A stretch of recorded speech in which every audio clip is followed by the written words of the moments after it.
Hello, मैं हूं हरप्रीत। आज हम बात करेंगे कुछ इजी स्टेप्स के बारे में, कुछ ऐसे ज़रूरी इजी स्टेप्स जिससे कि आपके बच्चों में स्पीच डेवलपमेंट हो सके।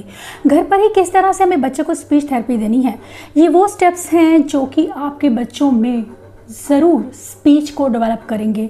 क्योंकि स्पीच के लिए जो ज़रूरी चीज़ें होती हैं, जो स्टार्टिंग पॉइंट्स होते हैं, अक्सर उन चीज़ों को स्पीच थेरेपी सेशन में भी इग्नोर किया जाता है। लोग सीधा आपके बच्चे को वर्ड्स बुलवाते हैं जबकि आपका बच्चा साउंड भी प्रोड्यूस नहीं करता है। ये एक बहुत बड़ी गलतफहमी होती है स्पीच थेरेपी के बारे में कि लोग पहले वर्ड्स से शुरुआत करते हैं। हमें पहले बच्चे को वर्ड्स से नहीं, हमें उसको पहले शुरुआत करनी है। जो फर्स्ट स्टेप हमारा होगा वो है इमिटेशन। इमिटेशन यानी कि नकल करना। बच्चा आपकी चीज़ों को नकल करता है। अगर आपने इस तरह से किया है तो बच्चा आपको देखकर क्या इस तरह कर रहा है, इसका मतलब है कि बच्चा आपको नोटिस कर रहा है। अगर बच्चा ये चीज़ कर रहा है तो ये एक चीज़ बहुत ज़रूरी है कि बच्चा सामने वाले पर्सन को नोटिस करे। जब बच्चे को हम स्पीच थेरेपी सेशन में भी भेजते हैं तो अगर आपका बच्चा ये चीज़ ही नहीं कर पा रहा है तो उसके लिए बहुत मुश्किल है स्पीच को इमिटेट करना।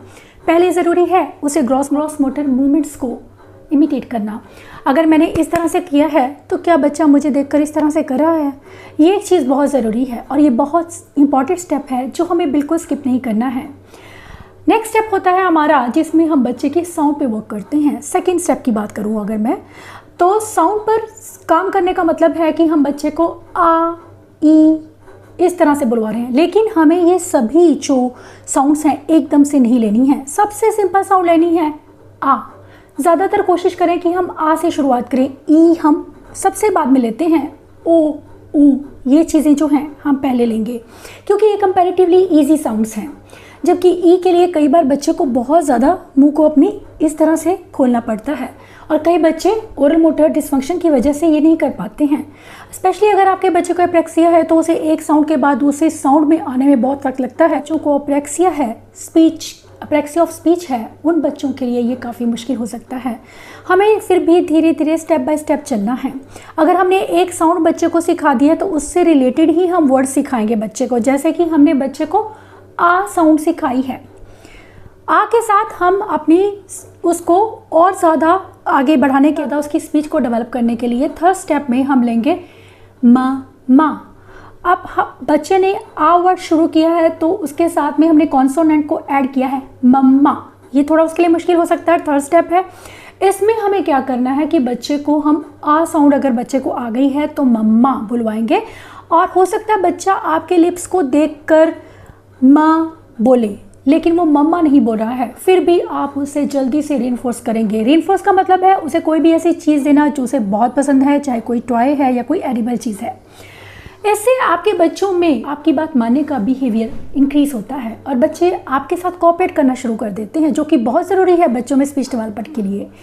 स्पीच एक बहुत मुश्किल काम होता है एसडी बच्चों के लिए, लेकिन अगर हम उसे एक सही ढंग से स्टेप बाय स्टेप सिखाएं तो ये चीज़ इतनी मुश्किल नहीं है। अब जो नेक्स्ट चीज़ होती है कि हमने बच्चे को माँ बुलवाया है तो बच्चा माँ बोल रहा है, उसके लिए हम इसे रीइंफोर्स कर रहे हैं। लगातार हम इस स्टेप पर ही रहेंगे, हम बच्चे को माँ ये चीज़ करवाएंगे। हम जो तोड़कर उस चीज़ को ब्रेक करके मम्मा इस तरह से सिखाना शुरू करेंगे। पहले बोलो मम्मा दो, जैसे आपने कोई टॉय लिया है, धीरे धीरे आप उसे थोड़ा सा कंडीशनल रखनी शुरू कीजिए, उसके सामने थोड़ी कंडीशन रखनी शुरू कीजिए कि बच्चा बोलने की कोशिश करना। क्योंकि स्टार्टिंग में हम वो कंडीशंस नहीं रख सकते हैं, लेकिन इस स्टेप में आपको बच्चे को कंडीशन रखने की ज़रूरत है। अगर वो माँ बोल रहा है तो मम्मा, ये नहीं है कि हम उसे ज़्यादा फोर्स करेंगे, लेकिन हम कुछ कोशिश ज़रूर करेंगे कि बच्चा मम्मा बोले। इस तरह से बच्चे जोड़कर, कॉन्सोनेंट्स को जोड़कर बोलना शुरू कर देते हैं। चाहे मैं मम्मा की बात करूँ, मम्मी, पानी, पापा, दादा, ये चीज़ें बच्चे बोलना शुरू कर देते हैं। और इसके अलावा जो एक और हम मिस्टेक करते हैं कि हम बच्चे को लगातार 5 से 7 फ्लैश कार्ड्स, नॉर्मली सेशन में भी जो स्पीच थेरेपी सेशन होते हैं, अगर आपने नोटिस किया हो तो ऐसा होता है कि बच्चों को लगातार 5 से 7 कार्ड्स दिखाए जाते हैं। देखो ये कौन है, ये देखो ये क्या है, एप्पल, देखो ये क्या है, बनाना। ये चीज़ हमें बिल्कुल अवॉइड करनी है, स्पेशली अगर आपका बच्चे को बोलने को लेकर बहुत ज़्यादा प्रॉब्लम है। तो हमें पहले एक वर्ड, पहले एक साउंड फिर एक वर्ड पर आना है, ताकि आपका बच्चा वर्ड्स को इमिटेट करना सीख पाए। वर्ड्स जो है वो इस हिसाब से होने चाहिए कि बच्चा उन वर्ड्स को जल्दी पिक करे। मुश्किल साउंड्स ना लीजिए, इजी वर्ड्स लीजिए पहले, ताकि बच्चा उसे सीख पाए। और हमें 5 से 10 फ्लैश कार्ड्स लेने की कोई ज़रूरत नहीं है।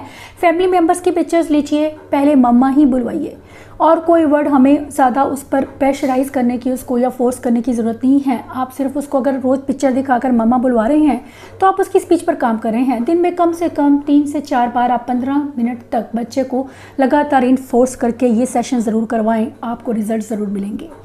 आप जो नेक्स्ट हमारा 4th स्टेप होता है, उसमें हमारा क्या होता है कि बच्चे सिर्फ मम्मा बोलना सीख गए हैं, या पानी या मम्मा, एक एक वर्ड बोलना, जिसे हम कहते हैं कि सिंपल एक वर्ड बच्चे ने बोला है अपनी नीड्स को कम्युनिकेट करने के लिए।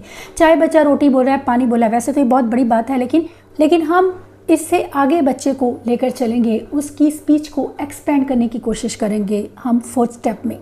4th स्टेप में हमें क्या करना है कि हम बच्चे को लगातार बुलवाएंगे कि मम्मा पानी। हम बच्चे को जोड़कर बुलवाना शुरू करेंगे कि पानी दो। या फिर ऐसा होता है कि जब हमारे बच्चे स्पीच, नए बच्चे वर्ड्स सीखना शुरू करते हैं तो बच्चे बहुत लिमिटेड बोलते हैं, कुछ एक वर्ड्स ही बोलते हैं और ज़्यादा नहीं बोलना चाहते हैं। ऐसा इसलिए है क्योंकि नए वर्ड सीखने में बच्चों को शुरुआत में प्रॉब्लम हो सकती है। तो ऐसे में हमें लिमिटेड रखना है उनकी स्पीच को, और वो वर्ड्स और वो सेंटेंसेस लेने हैं जो नॉर्मली आपके बच्चे घर पर बोलते हैं, जैसे कि पानी दो, खाना दो, हर एक के साथ में दो, ये चीज़ कि बिस्किट दो। इससे जो है आपके बच्चे, आप जब बिस्किट हाथ में ले रहे हो उसे बोलो बिस्किट दो, वो अपने आप बोलेगा। फिर उसे बुलवाइए बिस्किट दो। अगर आप प्यार से उसे बुलवा रहे हैं, अगर गुस्सा करके बुलवा रहे हैं तो उसका कोई फ़ायदा नहीं है। आप उसे प्यार से बुलवाइए। बच्चे, जब ये आप लगातार बच्चे के साथ करते हैं तो बच्चे ज़रूर जोड़कर वर्ड्स को बोलना शुरू करते हैं। मेरे सेंटर में बहुत से ऐसे बच्चे आते हैं जो इसी तरह से, उनमें स्पीच को एक्सपेंड कर रही हूँ मैं कि बच्चे को पहले हम एक वर्ड से फ्रेसेस पे लाना और फ्रेसेस से हम 3 वर्ड्स को जोड़कर उन्हें ज्वाइन करके सेंटेंस पर लाना। ये एक हमारे स्टेप बाय स्टेप रहता है। स्पीच को डेवलप करने के लिए बहुत ज़रूरी है स्टेप बाय स्टेप चलना। अगर बच्चे ने पानी दो बोलना शुरू किया है तो हम उससे बोल सकते हैं मम्मा पानी दो। अब ये एक्सपेंड करने के लिए बहुत ज़रूरी है उसे प्रॉम्प्ट करना, उसे एनकरेज करना। आप बोल सकते हैं मम्मा पानी दो। अगर बच्चा पानी दो ही खाली बोल रहा है तो आप मम्मा पर ज़्यादा स्ट्रेस रखेंगे, मम्मा। अगर बच्चे ने आपको देखा है और कोशिश कीजिए कि मम्मा बोले, और अगर वो बोलता है तो उसे बोल सकते हैं पानी दो। हम ब्रेक करके बोल सकते हैं, लेकिन धीरे धीरे बच्चे इन चीज़ों को ज्वाइन करना भी सीख जाते हैं। स्टार्टिंग में हमें थोड़ा सा बच्चे के लिए चीज़ों को ईजी रखना है ताकि बच्चे उस चीज़ को कर पाएँ। स्टार्टिंग में मुश्किल टास्क लेने का मतलब है कि आप अपने बच्चे को कहीं ना कहीं उस चीज़ के लिए फोर्स कर रहे हैं और बच्चा आपका उसमें बिल्कुल भी इंटरेस्ट नहीं लेगा।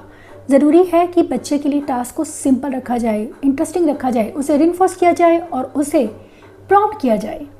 इसके बाद जो लास्ट जो हमारा स्टेप होता है, बहुत से बच्चे हैं जो बोलते तो हैं लेकिन क्वेश्चन के आंसर नहीं करते हैं, जिसे हम फंक्शनल नहीं मानते हैं। स्पीच का एक बहुत बड़ा स्टेप होता है बच्चों को क्वेश्चंस के आंसर सिखाना, कि अगर बच्चे ने, आपने कोई क्वेश्चन किया है कि आपको क्या खाना है, तो बच्चे आंसर ही नहीं कर पाते हैं। ऐसे में बहुत ज़रूरी है कि हम बच्चों को आंसर करना सिखाएं। हम लगातार बच्चे को सिखा रहे हैं मम्मा, पापा, एप्पल। हम पूछ सकते हैं कि ये कौन है। अगर आपने बच्चे ने मम्मा का स्टेप पूरा कर लिया है तो आप पूछ सकते हैं कि ये कौन है, ताकि बच्चा बोले मम्मा। फिर आप उसे प्रॉम्प्ट करके बताएंगे मम्मा। मुझे पता है कि बच्चे आपके क्वेश्चंस को आंसर जल्दी नहीं करेंगे, क्योंकि पहले वो इमिटेट करना सीख चुके हैं। आपने जो प्रोसेस स्पीच की मैंने बताई हैं, ये 4 स्टेप्स, इसमें आपने इमिटेशन पर ज़्यादा वर्क किया है। लेकिन जो हमारा लास्ट और फाइनल स्टेप होगा, उसमें हमें बच्चे की थिंकिंग पर काम करना है कि बच्चे को क्वेश्चंस के आंसर कैसे करने हैं। उसके लिए बहुत ज़रूरी है हम बच्चे को पूछें, पिक्चर दिखाएं जो हम उसे ऑलरेडी सिखा चुके हैं कि वो जानता है कि ये मम्मा है, तो हम उसे पूछेंगे हु इज़ दिस, कौन है ये, मम्मा। हम उसे खुद आंसर करेंगे। धीरे धीरे बच्चा कौन है का मतलब समझ जाता है कि मुझे मम्मा बोलना है। इसी तरह से आप चीज़ों को ले सकते हैं, ऑब्जेक्ट्स को लीजिए कि ये क्या है, व्हाट इज़ दिस। इस तरह से आगे चलते चलते आप बच्चों को क्वेश्चंस के आंसर करना सिखा सकते हैं, उन्हें WH क्वेश्चन सिखा सकते हैं। बहुत ज़रूरी है बच्चों को ये चीज़ें सिखाना, स्टेप बाय स्टेप चलना। इसके अलावा एक और इम्पॉर्टेंट स्टेप है जो बच्चों की स्पीच डेवलपमेंट के लिए बहुत ज़रूरी है। उस स्ट्रेटेजी को हमें ध्यान में ज़रूर रखना है कि बच्चे को चॉइस देना। 2 चीज़ें आप उसके सामने रखिए कि आपको किसके साथ काम करना है, मम्मा के साथ कि पापा के साथ। बच्चा बोले कि मम्मा के साथ में। ये चीज़ें मैं इसलिए बता रही हूँ कि हम मम्मा की पिक्चर से हमने आ साउंड से स्टार्ट किया और मम्मा से फिर हमने पानी दो, फिर मम्मा पानी दो, उसके बाद ये कौन है, ये मम्मा है। जब बच्चों का ब्रेन एक चीज़ पर फिक्स हो जाता है तो उसकी लर्निंग को बढ़ाया जा सकता है। एक बेसिक कॉन्सेप्ट अगर बच्चे ने सीख लिया है, आ साउंड को प्रोड्यूस करना सीख लिया है, मम्मा बोलना सीख लिया है, तो धीरे धीरे करके हम उसकी स्पीच को डेवलप करते जाएंगे और फाइनल स्टेप में हम बच्चों की रीजनिंग और उनकी थिंकिंग पर काम करेंगे, उन्हें क्वेश्चन आंसर सिखाकर कि उन्हें क्वेश्चन का आंसर कैसे करना है। इसके अलावा जो बहुत इंपॉर्टेंट चीज़ है जो बच्चों के लिए वर्क करती है, चाहे आपका बच्चा बिल्कुल नहीं बोलता है, चाहे आपका बच्चा बोलता है, तब भी आप बच्चे को चॉइस मेकिंग दीजिए। चॉइस मेकिंग बहुत इंपॉर्टेंट है, क्योंकि जब आप बच्चे को चॉइस मेकिंग देते हैं, चॉइस मेकिंग की अपॉर्चुनिटीज़ दे रहे हैं, उससे बच्चों में बिहेवियर इश्यूज काफ़ी कम होते हैं। आप चाहे एक्टिविटीज़ की पिक्चर्स ले सकते हैं कि आपको क्या चाहिए, मसाज चाहिए या आपको एक्सरसाइज करनी है, आपको क्या चाहिए, थेराबैंड चाहिए या फिर जंपिंग एक्टिविटी चाहिए, ट्रैम्पोलिन चाहिए। तो ये चॉइसेस देना, ये सेंसी एक्टिविटीज़ की चॉइसेस है। इसके अलावा खाने में भी चॉइसेस दी जा सकती हैं, जो कि बहुत ज़रूरी है। खाने में अगर आप बच्चे को पूछते हैं तो वो बच्चे बहुत जल्दी रिप्लाई करते हैं इस चीज़ का, कि आप उसे पूछ सकते हैं बिस्किट लोगे कि कुरकुरे लोगे। तो बच्चे को, अगर बच्चा आपका बिल्कुल नहीं बता रहा है, तो आप उसका हाथ पकड़िए और एक चीज़ पर रख दीजिए और उसे वो चीज़ दे दीजिए तुरंत, ताकि बच्चा समझे कि जिस चीज़ पर मैं फिंगर रखूँगा वो मुझे मिल जाएगी। इस तरह से बच्चों को चॉइस मेकिंग करना आता है और बच्चे पॉइंटिंग भी सीखते हैं, जो कि बहुत इंपॉर्टेंट सोशल स्किल्स हैं लैंग्वेज डेवलपमेंट के लिए। तो इस तरह से अगर आप इन स्टेप्स को और इन चीज़ों को फॉलो करते हैं तो बच्चों में घर पर ही डेफिनेटली आपके बच्चों की स्पीच डेवलपमेंट ज़रूर होगी, और ये श्योर है कि आपके बच्चे बोलना सीख लेंगे। आशा करती हूँ कि ये वीडियो आपको हेल्प करेगा बच्चों में स्पीच को डेवलप करने में।